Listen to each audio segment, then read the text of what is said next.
అభిషేకం చేయడం సర్వసాధారణంగా జరుగుతుంటుంది.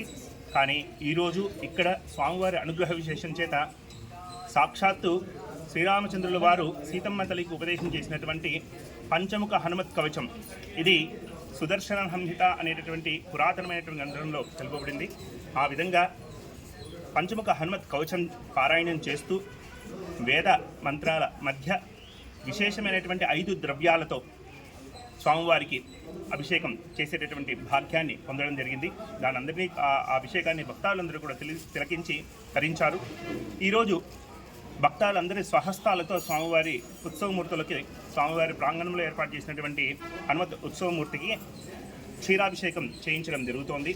అంతేకాకుండా ఈరోజు సాయంత్రం స్వామివారి సన్నిధిలో అత్యంత వైభవంగా, ఇంతవరకు మన మదనపల్లి చరిత్రలోనే ఇంతవరకు జరగని విధంగా, కనీ విని ఎరగని విధంగా 250 అడుగుల పొడవు కలిగినటువంటి హనుమత్ వాలమునకు, అంటే స్వామివారి యొక్క వాలమునకు, తోకకు పూజ చేయించడం అనేది వందలాదుల భక్తాదుల చేత ఈ యొక్క కార్యక్రమాన్ని నిర్వహించడం అనేది నిజంగా చాలా పుణ్య విశేషమని తెలియజేస్తున్నాం.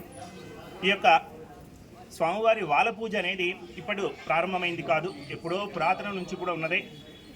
పూర్వకాలంలో చెప్పేటటువంటి విషయం ఏమిటి అంటే, స్వామివారి శక్తి అంతా కూడా ఎక్కడ ఉంటుందంటే ఎక్కువ మంది గదలో ఉంటుందని భావిస్తూ ఉంటారు.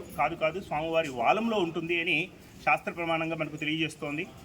ఇంతకు వాలం అంటే ఇంకేదో కాదు, రుద్రాంశ సంభూతుడిగా శివుడుగా అవతరించినటువంటి ఆ యొక్క హనుమత్ స్వరూపుడైనటువంటి స్వామివారు శివపత్ని అయినటువంటి గౌరీదేవిని తన వాలంలో ఆవాహన చేసుకుని ఉన్నారని, వారిద్దరూ భూమి మీదకి అర్ధనారీశ్వర స్వరూపంతోనే భూమి మీదకి విచ్చేయడం జరిగిందని, ఆ విధంగా విచ్చేసినటువంటి పార్వతీదేవి రుద్రాంశ సంభూతుడైనటువంటి హనుమంతుల వారి యొక్క వాలమునందే తిష్ట వేసుకుని కూర్చొని తన శక్తిని అంతటినీ కూడా ధర్మ సంస్థాపనకు ఉపయోగిస్తుందని చెప్పడం జరిగింది. శత్రు సంహారానికి, అంతేకాకుండా శిష్ట రక్షణకు కూడా కాపాడేటటువంటి ఆ యొక్క వాలము సాక్షాత్తు అమ్మవారి స్వరూపము.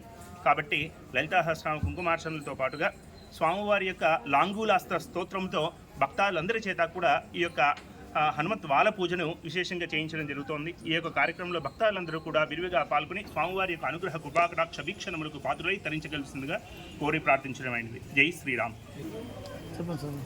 జై శ్రీరామ్. మదనపల్లి వరాల ఆంజనేయ స్వామి ఆలయంలో ఈ సంవత్సరం మాలధారణ జరిగింది. ఈ యొక్క కార్యక్రమం ప్రతి సంవత్సరము జరపాలని తలంచి ప్రారంభించడం జరిగింది. అందరూ కూడా భక్తాలు సద్వినియోగం చేసుకున్నారు. సుమారు 40 మంది భక్తులు ఈ యొక్క కార్యక్రమంలో పాల్గొని స్వామివారి దీక్ష తీసుకున్నారు. ఈ యొక్క కార్యక్రమం ప్రతి సంవత్సరము జరుగుతుంది. ఈ పొద్దు సాయంత్రం స్వామివారి లాంగూలాస్త్ర పూజ చాలా విశేషంగా జరగబోతోంది. అందరూ భక్తులు విచ్చేసి కార్యక్రమంలో పాల్గొని కార్యక్రమాన్ని సంపూర్ణంగా విజయవంతం చేయవలసిందిగా శ్రీ వరాల ఆంజనేయ స్వామి ఆలయ కమిటీ సభ్యుల తరఫున, 10 మంది భక్తుల తరఫున అందరినీ కోరుకుంటున్నాం. జై శ్రీరామ్.